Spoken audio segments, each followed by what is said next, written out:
Chers frères et sœurs, bienvenue à cette émission Podium de vérité pour le compte de votre site locoleacongo.com. Votre sœur Julie, je suis là, pas seule, accompagnée de deux hommes de Dieu qui veulent parler du donner aujourd'hui. Alors, ces hommes de Dieu vont nous dire pourquoi donner, comment donner, à qui donner et de quelle manière donner. Comme toujours, je ne suis pas seule, accompagnée du missionnaire Placide de Jésus à qui je veux donner l'honneur d'introduire nos invités. Merci à la sœur Juliane, collègue. J'ai le réel plaisir de vous présenter nos invités d'aujourd'hui, mais je vais leur laisser se présenter. Comment il s'appelle et il vient d'où? Je commence par l'homme de Dieu qui est à mes côtés ici. Oui, bonjour. Je réponds au nom de José Okoko. Je suis pasteur par la grâce de Dieu dans l'église Foi Audacieuse Internationale de Rotterdam. Merci. Merci. C'est lui aussi qui est mon père.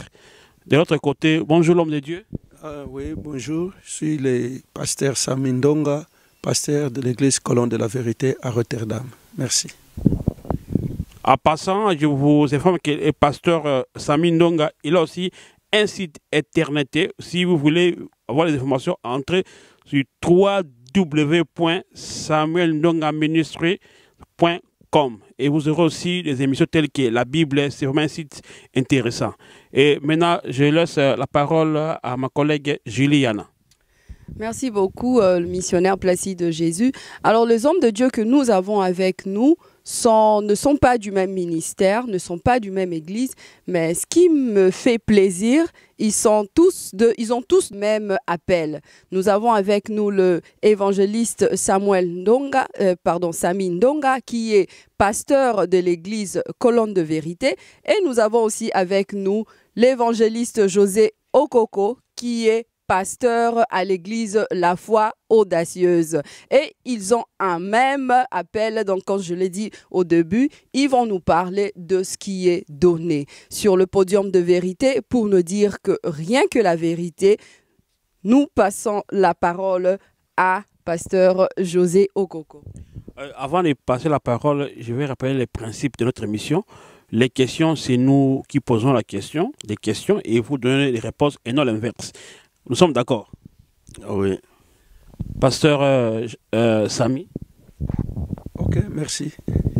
Et puis, les propos, ça n'engage que vous-même et ça ne nous engage pas les sites. Là aussi, nous sommes d'accord. Oui. Ok, nous sommes d'accord.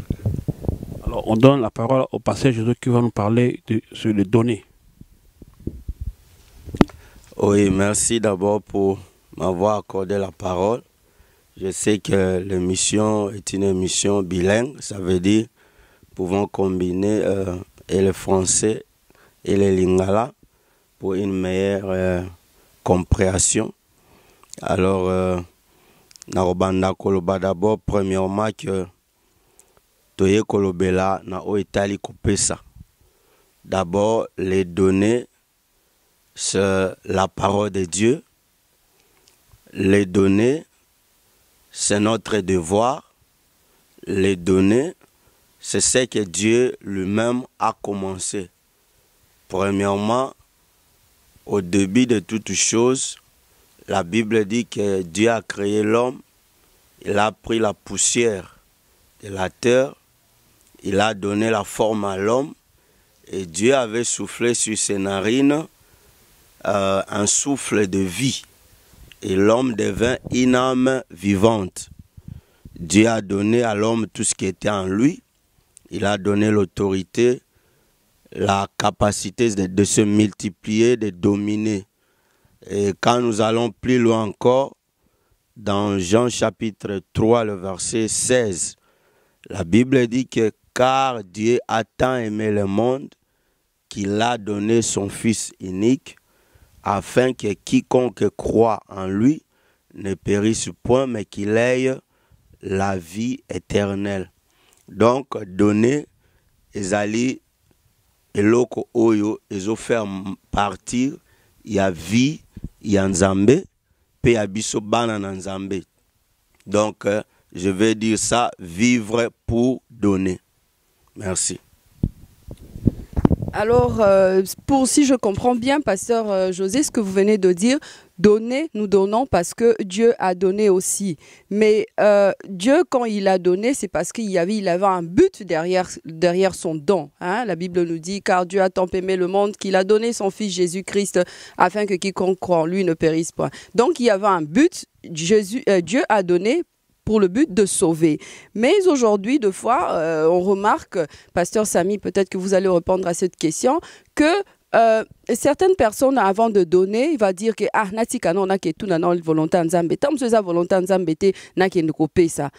pourquoi est-ce que réaction ana ezali na katia bana nzambe? Ouais, bon, to condamner bangote. Mais la Bible, même David, passe à la guerre, abandonne d'abord qu'on consulte Nzambe. So mutalobi que non, alinga consulter Nzambe pour asa la geste moko, asa tout à fait na raison. Mais cependant que ba principe etikali moko, banda que mukili eko exister, qu'on peut se continuer toujours. Donc, si je comprends, mais ce que eza volonté nzambe que muta pesa, pourquoi déjà il faut déjà qu'on ait sous tuna et que avant na pesa il faut déjà na tuna sous volonté nzambe, alors que eza déjà assez pesa qui l'automo comme on le dit, bo pesa. Pourquoi il faut encore aller kuvanda kum tuna sous nzambe que to pesa pour nani? Oui, parce que ça na bureau mon côté au mutu azwa ki droit moko direct que non nzamba yebisi. Tellement que et passaka toujours moyena batu mutaza aza libre ya ko accepter au mutu yebisi. Voilà pourquoi yemoko il faut vérifier information pour apposer acte au alinko sala. Donc donner selon vous, est-ce que vous conseillez la moi une synthèse sur le donner? OK, merci. Nalinga na loba pona ko pesa mais nalinga kito totanga na Genèse chapitre 1 verset 29. Ndenge l'homme de Dieu évangéliste José auti ko loba nzambe mutabanda ki d'abord ko pesa. Mais tango asilisi ko kela mutu déjà batu bakanisa ke non eza mobeko bieza boye mais nzambe déjà na ebandeli. Tango asili ko kela mutu asima ko pesa ba souffle ko pesa ni apesi biloko kolia. Alobi biloko nini o mutu ko banda kolia. Mais différence na remarqué tant nzambe apesi mutu biloko kolia asali différence biloko apesi mutu na biloko apesi banyama bipa ya banyama lobi bakolia ba herbe o eza vert matita mobesu bipa ya mutu alobi akolia matiti me o portera semence de lingolo ba pona mutu nzambe réserva ki déjà soka le alona lisusu. Merci. Alors donner topesa nini pour nzambe apesi biso Yesu Christo comme don, apesi biso matiti à vert, apesi biso banyama, tout ce que vous venez de citer là. Et nous, en tant qu'enfants de Dieu, s'il faut donner, que devons-nous donner? Merci na question. Kopesa déjà Bible yango moko ezoba notre amour déjà bipa na Nzambe. Donc pour Nzambe déjà mobimba na biso nyonso eza déjà yaye. Donc nyonso biso tozala na eloko mosusu ya kopesa bipa na Nzambe te soki amour na biso te ya olinga Nzambe na oya sala po na biso déjà. Donc déjà de retour eloko biso tosala tozongisa bipa na Nzambe eza déjà gratification na biso na oya sala déjà po na biso. Pasteur, donner l'amour de Dieu, ce que vous dites, mais dites-nous, pasteur José, quand vous nous prêchez, généralement, c'est ce que les enfants de Dieu se plaignent aussi. Contribuer, pesa dîme, pesa offrande, pesa boé. Alors, s'il faut comparer, na donner, ou expliquer, biso, et ça un tout petit peu équivoque. Est-ce que vous pouvez éclairer biso par rapport à cela? Merci beaucoup pour se compléter n'enge pasteur Samy Aotikoloba par rapport à la nature il y a bien otoko kopé c'est pas Nzambe la plus grande des offrandes Bible zo senga biso premièrement d'abord to offrir ba corps na biso et pas na Nzambe lokola offrande oyo kozala sacrifice ya malamu ya bonne odeur liboso ya Nzambe. Donc mobimba nanga soki na pesi yango d'abord epai ya Yesu Masia to epai ya Nzambe eza déjà la plus grande des offrandes napesa motema nanga. Mais à part qu'on s'offrir soi-même, parce que tolingi kozonga te peut-être pour créer ba polémique ou quoi, mais soki totali na histoire ya Bible, Nzambe asengaka jamais mutu eloko ya pesa été et puis o mutu akozala jamais capable akozongisela été.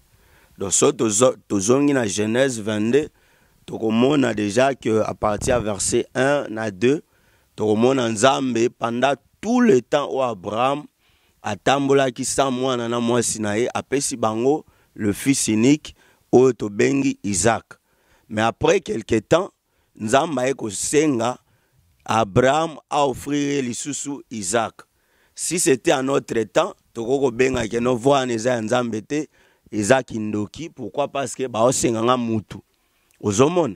Mais wana ezaki symbole to image ya ba chose à venir. Oyo ezalaki ke Nzambe ye moko nde akopouvoir mwana ye ya likinda pona bomoi na biso.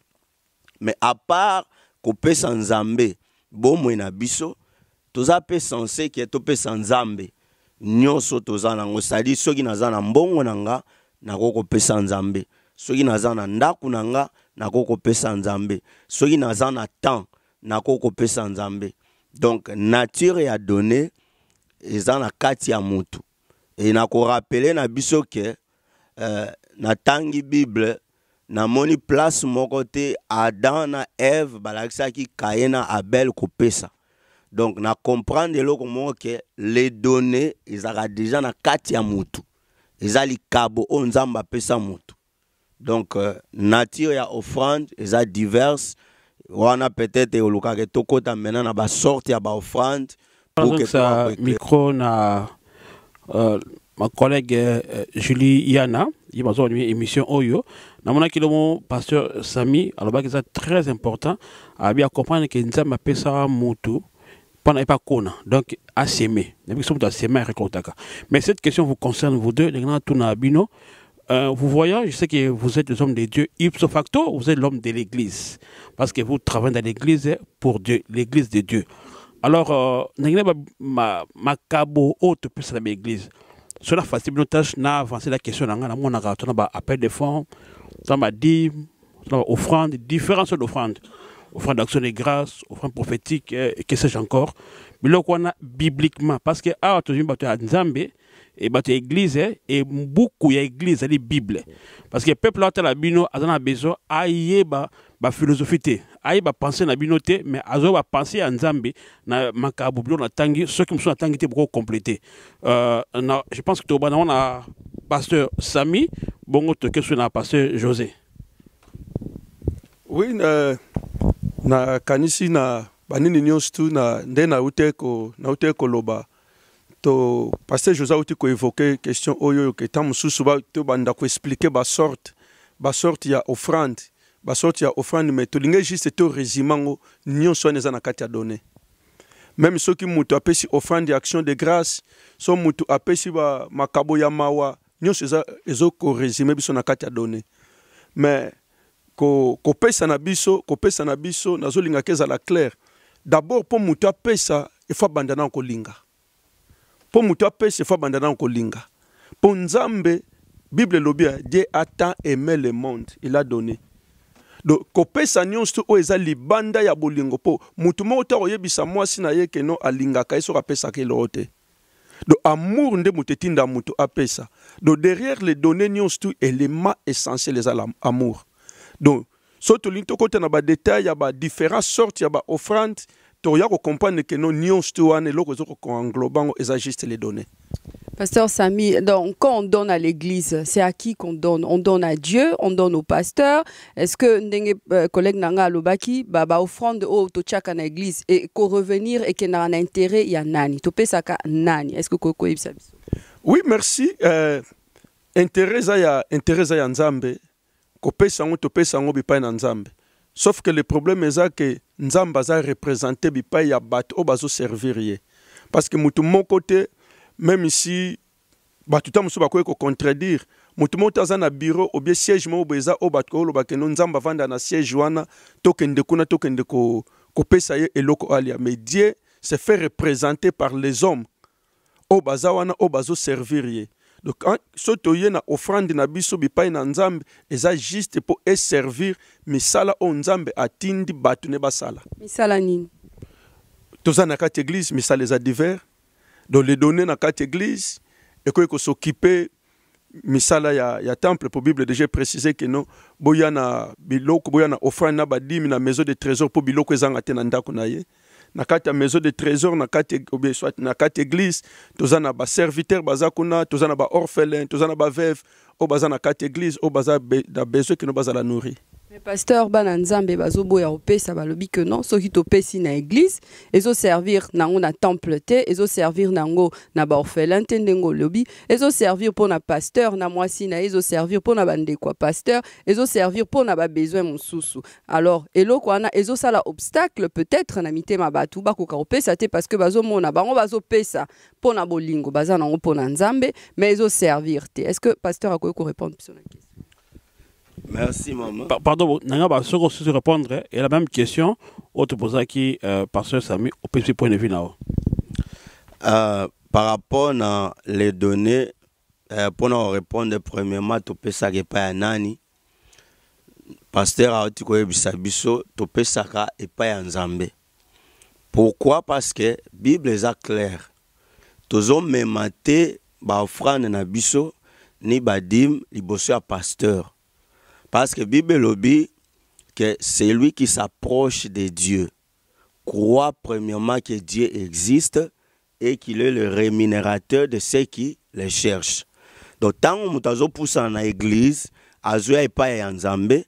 il faut andima d'abord que Nzambe wana azo exister. Donc, à partir déjà, il y a foi na wana.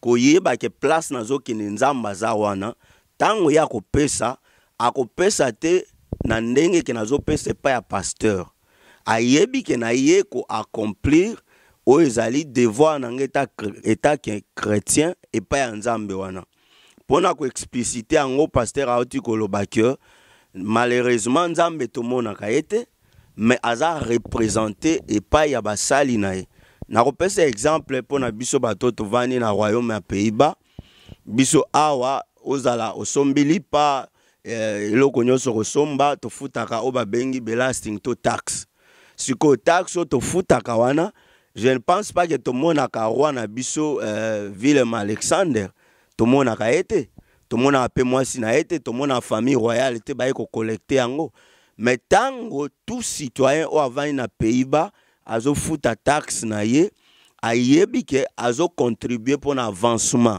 ya économie à Pays-Bas ayebi ke nazo répondre na devoir en tant que citoyen pour que mboke kende de l'avant et soko landeli yango bien okomona ke taxe to futaka et que na rappel na famille royale mais visiblement na tango tokota na ba supermarché to monaka famille royalité et yango wana tango to pesaka na église nous ne venons pas offrir à un pasteur tout yaka par la foi que na yebi que Yesu soit présent parce que la Bible dit que là où 2 ou 3 sont réunis, à mon nom, je suis parmi eux. Et ce qui nous a dit que bisika mi baeto misato, basangani na kombo na ngana zakati na bango. Donc tango ngana zo pesa offrande na ngana kitunga, na zo pesa ngo pona pasteur Josette na opesa pona pasteur Samite. Donc na zone di mana motema na ngake Nzambe Abraham ya Isaac pe ya Jacob, Nzambe Israël, aza présent et aza omniprésent. C'est pourquoi tu peux saka et pas un nzambe. Non, il fallait répondre à la question. Répondre à la question, oh, la maman Gila a posé la question. Non, on a le baki, non, justement, que pourquoi tu bazo linga opesate parce que bazo mona ke ba o ba pesaka et servakate n'a pas besoin ya église et servate n'a pas besoin ya kosko aider ba pauvre ou bien ba démunis. Ok, merci pour la question, Anna. Pour répondre en que gérance est à la offrande, est à la baumone, est à la badim, tout le monde tout sorte à offrande dans la Bible et dépendaka selon la Bible et aussi dans la biso. Par exemple, au monde est à offrande et peut ça mina ba pauvre. Aussi longtemps que ce que côté, nga étant que pasteur, nayebi ke offrande oyo ezo revenir na tel bato avec un cœur sincère, avec un cœur d'amour, na yebi destination nango. Et puis gérance ya ba offrande ya ba dîme et dépendra selon vision ya église na mokambi oaza kutambisa église wana. Donc par exemple que toutes les églises ba na problème par exemple ya kufuta saleté. Mais tango mbongo ekoti mobate limpate na équipe oyo bazo diriger ba yebi que comme dozo futa saleté par exemple mbongo oya offrande toko somba bakiti pour na église toko somba santé toko somba don. Ça dépend aussi de l'organisation ya église ndenge eko servi na gérance ya offrande peignon sezo kota. Mais na kati ya Bible eza clair noir sur blanc na sorte nyonso ya ba offrande to yebi ndenge nini esengeli ezala gérer. Merci beaucoup, pasteur. Moi, je vous avais demandé au début, qu'est-ce qu'on doit donner? Bolobaki ke tope saralo mokabo tope si motema tope si bolingo, mais ce qui total in akatia ba église, on donne pas seulement en général les offrandes, on donne la dîme, on donne les prémices, on donne les actions de grâce, on donne neti fin de l'année bo batouba tope sa action de grâce. Alors, qu'est-ce que on donne à qui et ça sert à quoi? Est-ce que beaucoup de sont brièvement offrande bapé sara nanzambe bien sûr, mais servara nanine. Dim topé sara nanzambe bien sûr, mais servaka nanine. Est-ce que beaucoup de sabiso à quoi ça sert? Oui, ndenge na uteko loba, ba offrande nyonso d'abord élément principal auteur ya makambo nyonso zanzambe. Donc ezala offrande d'action de grâce. Oye pesango bipa ya pasteur te. Mais au péchango bipai na nzambe oyaza auteur yo ozo se souvenir na oni nzamba sali pona yo. Ndena ute koloba tozo zonga na même question tozo zonga na même place. Auteur aza moko iza nzambe. Ezala oyazo zo ba action de grâce. Ezala oto ya ko futa badimi na biso. Na tuni auteur te menatuni ezo servir na nini s'il vous plaît. Ya on a lobby ko servir nango ba besoin oyo eza na kati église ndenge pasteur Josauti koloba. Ba besoin eza partagé. Tamsusu bako bandeng passer alobi ba église nyonso te eza na problème tamsusu ya ofuta salle. Ouais, tamsusu ba pesi ba offrande ya mawa. Makabomo ya mawa tamsusu pona babola. Les autres servi pour esunga babola. Les autres sunga bato bazana ba problème. Action de grâce ba otala OK, na yena offrande na ya reconnaissance ya makambo nzambe asali pona ngai. Là sikoyo ko dépendre na gérance ya église ba s'occuper nango ba résoudre problème ni o bazana ngo. Pasteur essentiel bazana na katai. Pasteur na sunga yo pona question oyo. Donc bana nzambe bazolo ba que soki to ekopesa nzambe dim pasteur aliaka ndim. Soki to pesi nzambe offrande action de grâce et qui na poche ya pasteur to na bakambi. Alors s'il vous plaît, pesa biso na éclaircissement par rapport ya point ana dim eza ya nzambe to ya ba pasteur. Offrande nyonso eza ya nzambe. Donc na dim na offrande to yaka ko pesa ngo bipa ya nzambe. Le problème eza que eza interprétation ya batu na eloko nyonso tozoloba ke eza soki amour et perdre na motema ya mutu. Même ata mwasi ozane na ndako soki amour esili eloko nyonso bandosali ekoma dépense. Yo moko opesi ye mais gérance nango eloko nyonso akosala bipai na yo ekoma kotomboka. Eza ndenge moko na bana nzambe lelo eloko nyonso obaya nango bipai na nzambe de retour ekoma toujours problème. Nyonso wana point capital eza soki amour et perdre na motema mutu. Mais offrande ba dimi na biso ba hormone na biso nyonso to yaka na bipai na nzambe. Mais ko sale lango ezo dépendre na état de besoin oyo batu bakutami sur place o bazanango. Merci beaucoup pasteur Nazongisi Maloba et pas il y a le missionnaire Placide. OK, merci pana aider pasteur pour comprendre les noms dits. Il y a question, il y a collègue nanga la sœur Juliana, le sens il y a question naie d'abord maman a vu un sujet to bani comme dim to bana pasteur José même question pasteur se me répondre dim ba c'est comme belé ba nzambe bazo bosunga par l'amour de Dieu papa bosunga ba nzambe ba olela bo aider église ba bazo tuna mituna mingi etali dim babi eza biloko ya ancien testament, ancienne alliance, ya tango ya loi, siko na tango ya grâce, toko siko pesa dimte. Mwana kota na katite parce que boyebi pourquoi dime, tu peux savoir pour nini pe na nani, est-ce que c'est biblique le toko pesa dim. Na lingi papa José ba na répondre si ma pasteur Sami.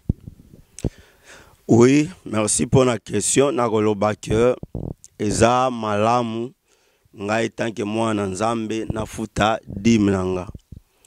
Pourquoi na lobi yango? Parce que na ina yebisa bana nzambe premièrement que soki mutazo loba bon ndenge selon révélation na ye que to futa dim te parce que za tango ya loi na koloba que dim existaki avant la loi. Muto atangaka Bible malamu ayebi tango Abraham ake kopesa kofuta dim de tout le butin et pas Melchisedec, ezalaki avant même Moïse abotama. Donc pour dire que na muto ayebi makomi na Nzambe ayebi que la dîme a existé avant la loi.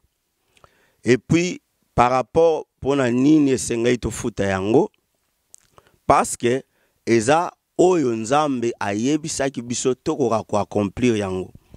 Parole eza complète.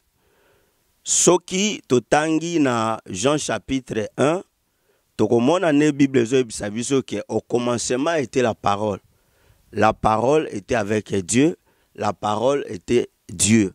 Donc parole wana soko ke na Apocalypse 19 le verset 13. Okomona bazolo basir Christ lui-même que son nom c'est la parole de Dieu. Alors soki oyo tokoko benga Ancien Testament eza parole ya Nzambe. Soki Nouveau Testament eza parole ya Nzambe. Pourquoi kasina salela kaka Nouveau Testament mena salela Ancien Testament te. Et tant on azotanga na Bible zebisanga quelque part que ces choses makambu oyo ekomelaki bango pour que et servir biso na exemple. Donc mwana na Nzambe oyo ayebi Nzambe ayebi que devoir na ye ezali a kofuta dim na ko encourager ye a futa dim. Deuxièmement, par rapport à la question ya maman Julie, ezali que dim wana eza ko appartenir na nani. Dim wana ezo pesa mela nani. Na koloba ke dim ezali ko pesa mela epa ya Nzambe. Ndenge soki totangi na Lévitique parce que tous en attente Lévitique chapitre 27 le verset 30 et le verset 32 tokomona que toute dîme de la terre soit des récoltes de la terre soit du fruit des arbres appartient à l'Éternel et c'est une chose consacrée à l'Éternel.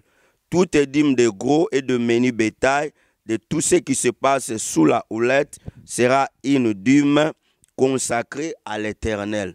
Dime eza ya Nzambe, mais Nzambe azana ba représentant na ye o bazali basali na ye. Donc bazana droit ba percevoir dime et puis ba ko sali lango selon besoin o ezali na kati na musala na Nzambe. C'est ça on a ko répondre.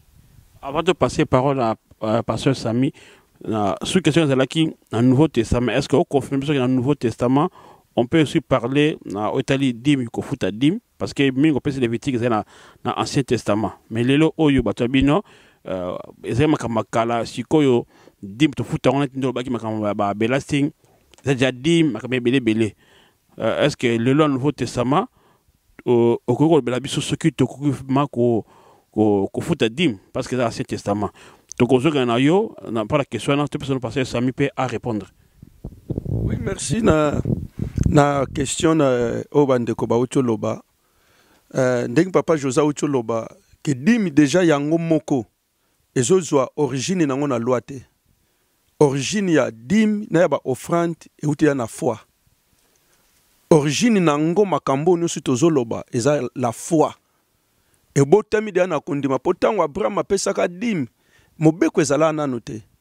Même tango Nzamba zo ebisa Adam na jardin que nous na pesi bino ba arbre o portaka semence bino bo garder pe bo cultiver la loi ezala nanu te ezala nanu na dispensation kutu nanu ya connaissance te mais déjà batu wana bazwa déjà principe ya koseme pe attention moko eza important que no bana nzambe bayeba bana nzambe ba comprendre plus banda kaka offrande banda dès le premier jour offrande banda ya mokolo liwa mutaliboso akufa quand mukolo Abel apesi offrande nde mutema mabe banda. Même une église primitive na temps ya grâce mukolo liboso mutakufa ezala likambo ya kopesa. Tanga na Bible même na temps ya grâce proba ke mutauta na mabela ozonga na mabele ke mutu akufa ezala mukolo mutapesa offrande. Pour dire que nous avons un sujet très sensible.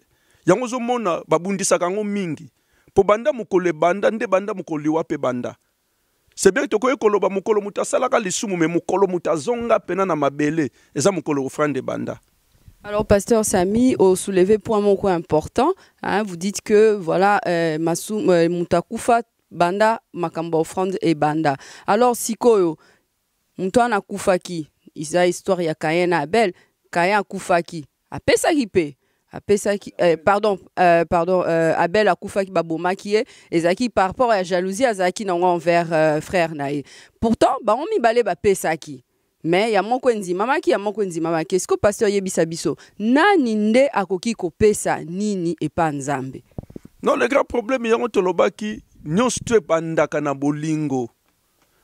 Ko pesa eza acte d'amour. Ce qui mutu mutema neza na bolingo. Yango même Bible lobi même na temps de la grâce. Bazo ba mutu apesa ndenga raisonner mais apesa ngona esengo. Mais kaya apesa ki oya zalaki nango apesa ki matiti oya zalaki nango mais nzamba approuva ki yango te. Lelo pe tozo mona l'église bana nzambe oromona mama wa za femme seule azana bana 4 azwata msuka 1000 €, il faut fouta ndaku, il faut fouta courant, fouta facture, mais bozo lo banae bozo te que non, il faut payer sa dîme, il faut payer sa offrande, il faut fouta contribution en salle, il faut contribuer na service mususu ya église, alors que mutwana azana ba possibilité à repayer ça comme il le faut te. Siko nzambe a repunir ye po ndenga pesa kate sort negozani eza sort mona kaya. Non, le problème est que nazonga na Bible maman moko ayaka pa prophète aidé que no mobile na tiki banyongo mais prophète y déjà y na ba problème que non ba aidé prophète azotuna ye mais uzana nini tebi histoire wana moi sona binazane lokote mais a bloqué prophète soki mutozane lokote loko moko te ko sala milayo. Donc nzambe apesa mutu potentialité tozonga ne bandeli papa Josa lobi nzamba ko senga mutu te loko azana ngote. Donc en toi ou bien na kati ya bana nzambe acha eloko otokwe ko pesa otokwe ko zongisela ye. Souvent que batu tokanisaka kaka ke no te nazana eloko te nazana boyete.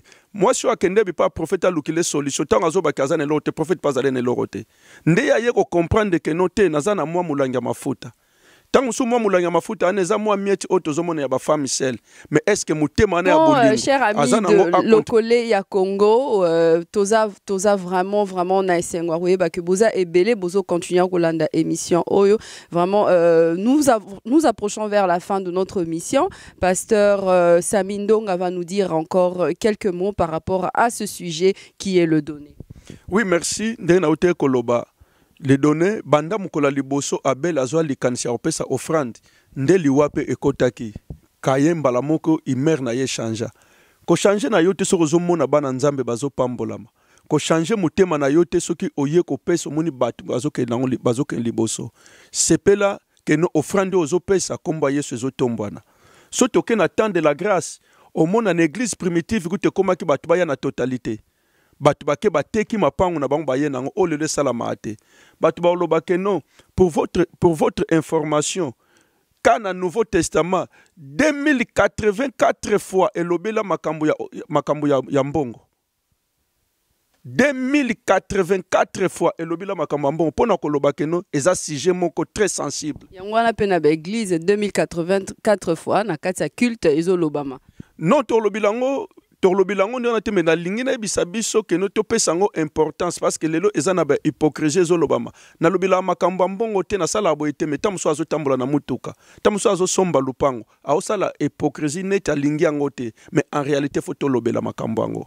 Église primitive même Christ Dieu en personne na kata mabele awa alobele kaka makambo ya mbongo te mais c'est tenait devant pour amona ke te moi so apesi yango te. Tamsou lelo ba passer ba tellement akuna te mais Christ a tellement qui devant wana que non pour identifier que non moi so apesi plus que les rabatuni osto. Merci beaucoup pasteur Samine église primitive babande ko sangisa ba bien na bango babande ko mema na église pona avancement ya œuvre de Dieu mais lelo to comment ko remarquer église tamsou se sombina nous sal tazo futa loyauté mais pasteur en Afrique asi atsa tongi lopangu nae akomi ko kende ko luka banzimi na ndako po ba pesa edim pasteur José Oebsi Bisoni. Premièrement, on a compris côté à Papa Placide de Jésus à Tunaki, est-ce que dans le Nouveau Testament, tu as dim na biso. Dans ce temps, dans le livre, il y a Luc chapitre 18, tu as à partir à verset 11 jusqu'au verset 12, tu as pharisien ou à télémaki à Zosambela. Alobi na kat na emorabin zambe, je te rends grâce de ce que je ne suis pas comme le reste des hommes qui sont ravissés pour toyebi pe mikolo tam sou passé sami andi maradi me pana ina ko finge pe moibi donc eza lo lenge ba pharisien de bande ko se comporter ki ba tona baza ba injuste ba adultère ou même comme ce publicain mais yoka pharisien lobi na verset 12 abi je jeûne 2 fois la semaine je donne la dîme de tous mes revenus donc tant aux pharisiens zolo ba pharisien baza bato baebi mibeko ya tango ezalaki na Ancien Testament ezalaki na temps ya Moïse te mais pharisien azoloba na temps ya grâce abi que ndenge naza boye na jenaka mbala mibale na semaine et puis na futaka dîme nanga donc à part wana car toujours na temps ya grâce soto ke lisusu na Luc chapitre 11 le verset 42 Bible zoloba wana Yesu mtazoloba bi malheur à vous pharisiens parce que vous payez la dîme de la menthe, de la rue et de toutes les herbes et que vous négligez la justice et l'amour de Dieu. C'est là ce qu'il fallait pratiquer sans omettre les autres choses. Donc, tolongo la makamumu susute. Problème ezali que dans l'Ancien Testament et dans le Nouveau Testament dîme eza na place nango na kati na église par rapport na auto lobake bosombi na nous saluter peut-être pasteur asombi ndako déjà na Congo peut-être na yebite wana eza ba misusu na yebi pete je ne pense même pas que na mbongo adi mutako ko somba bandako à moins que peut-être eza lolenge mususu mais loko na kolobezali que kopesa ezali vie ya mwana na Nzambe bezali vie ya Nzambe ye moko soko moni mutazo s'encharner na kopesa ne passé Samia lobaki eza genre ya batu oto bengi ba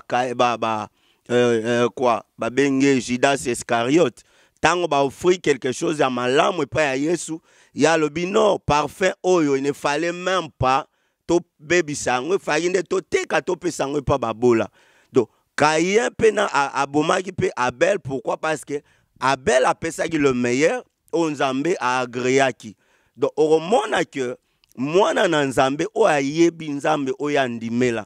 Tango azo pesa na église, ako silikate, ayebi ki nazo kokis na osala musala o Nzambe asengaki nanga. Tango to futaka ba taxe na biso ba devoir pour que ba mboka o to vande kende liboso. Quel est le mal ce qui moi na Nzambe asali geste moko malamu pour que afuta tamsu loyer à place basambelaka parce qu'il y a d'autres personnes il faut tout ça la différence bazo ba don tamsu c'est pas ba mindele ba sombela tamsu bâtiment mususu tamsu ba pesa salle moko gratuit par rapport à l'église maintenant quand les autres demandent que tu soutenir musala Nzambe il y a bimisi bango ba miibi pourquoi parce que yé basi ba pesa yé et il croit que tout le monde a accès à une lokwana ngana yebike les données,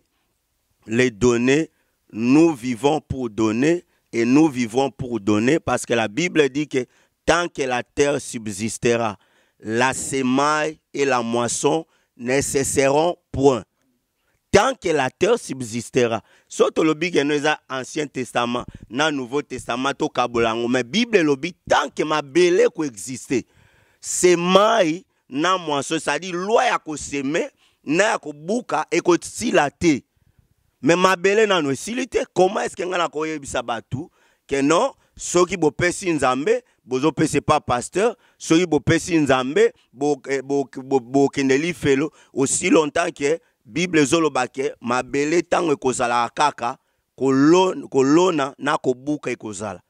À moins que tolongola chapitre à Genèse 8 wana. Merci maman Julie, collègue dans a clôturé émission. To ba ki suite émission zali ba nganganda ba ozonga. Ba pomme surtout tout c'était ma salle déjà pasteur José anticipé. Tout le monde a pris ko foot à loyer. Tout le monde a pris ko côté ka ba DVD et puis ezaka donné pour ni ko organiser milulu oyoyo ba tu ba ko foot à droit d'entrée tout ça et ça a donné.